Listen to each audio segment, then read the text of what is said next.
Samsung Galaxy Note 8已經發佈咗，而 LG V30 又就嚟出。究竟呢一部出咗4個幾月嘅2017年旗艦仲啱唔啱你心水呢？ G6 由開賣到而家已經平咗1000蚊啦，而貴啲嘅 G6 Plus 除咗顏色、128GB 嘅容量之外，其他嘢係冇分別嘅。因為當 G6 升級咗做 V10F 軟件之後，已經有埋人面解鎖啦。如果你本身就係雙卡嘅用戶，咁因為兩部機嘅 SIM2 同埋 SD 卡槽都係共用嘅，你絕對係可以考慮容量大咗嘅 G6 Plus。如果你唔中意機面全黑，咁睇嚟只有 G6 嘅白色同埋銀色係啱你噶啦。不過而家送嘅就只有多半年嘅保養，同開賣嘅1年係有啲落差嘅。對呢一點有興趣嘅朋友就細心留意條款咯，因為電池係唔包喺額外呢6個月度噶。我起初係因為 G6 嘅全面屏設計、IP68 防水、HiFi DAC 兼有 3.5mm 耳機頭，比以前更加大嘅電量但冇大到嘅機身而買 G6 嘅。實際上我之前用過2部 Snapdragon 820加 4GB RAM 嘅手機，已經對佢哋嘅速度好滿意噶啦，所以又冇覺得呢一代用唔到835係一個好大嘅問題。LG 嘅雙鏡設計已經嚟到第2代啦。起初我唔覺得 Wide Angle 係一個好大嘅吸引力，但係用咗 G6 之後，的確發現 Wide 係比 Zoom 更加有利用價值嘅。當然好多人會話呢一代 G6 嘅感光元件比較低階，不過 G6 直出嘅相其實都幾乾淨，有時仲乾淨到過咗火添。除非你要求個相機要喺極低光之下都可以影到啦，如果唔係都唔會令你失望嘅。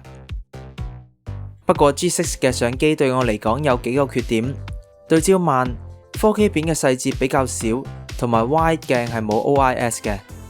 呢個年代部部機對焦都咁快，相信搶唔到 sensor 嘅 LG 要加把勁啦。而 4K 片同我之前用過嘅 V10 相比真係差得多。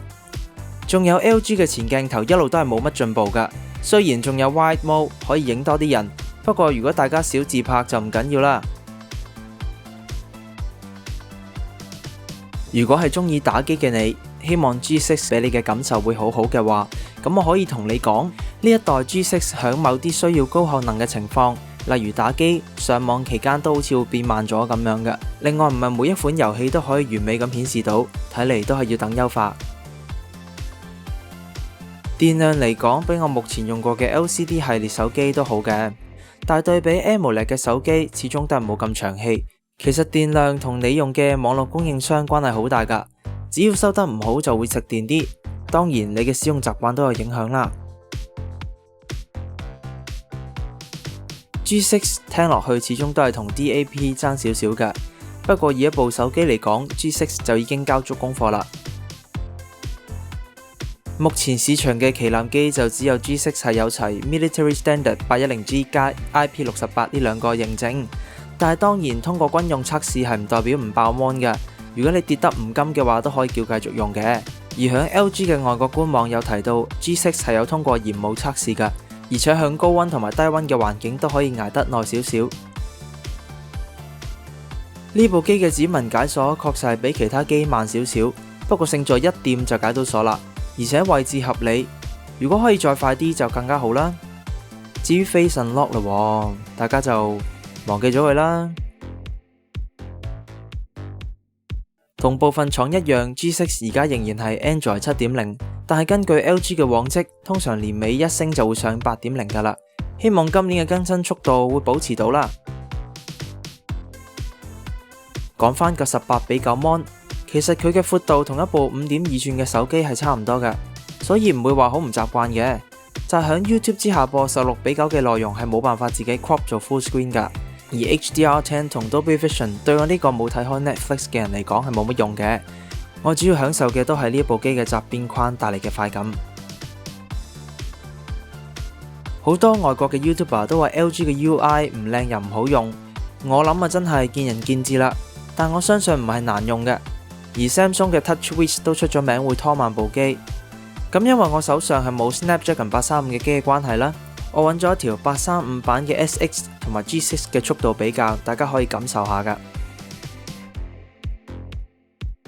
買機呢一回事係非常之主觀嘅。如果你中意曲面，咁你應該知道點揀啦。如果你中意極致效能又唔介意冇 3.5mm 頭，咁你都應該知點揀啦。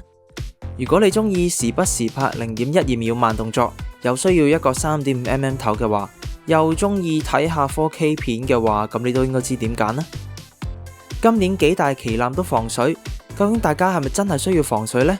定係唔加唔得呢？